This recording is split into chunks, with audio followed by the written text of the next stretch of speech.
Hello everyone, আজকে চলে আসলাম আমার ফেভারিট কটকটির একটি ভিডিও নিয়ে।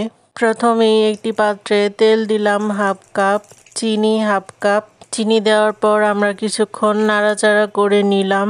নাড়াচাড়া করার পর দিয়ে দিলাম ময়দা হাফ কাপ, দিয়ে ভালোভাবে নেড়ে চেড়ে নিলাম।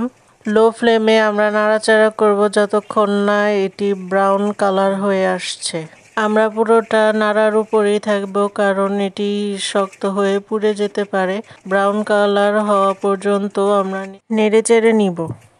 ব্রাউন কালার হয়ে এসেছে, অনেকটা স্টিকি হয়ে এসেছে। এখন আমি একটি প্লেটে এটা নামিয়ে একটু চেপে চেপে দিব গোল শেপ করার জন্য।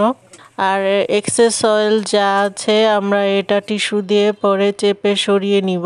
খাওয়ার আগে আমরা এক্সেস অয়েলটা রিমুভ করে নিব। ভিডিওটি ভালো লাগলে please like, comment, share, subscribe our channel and don't forget to hit the bell icon.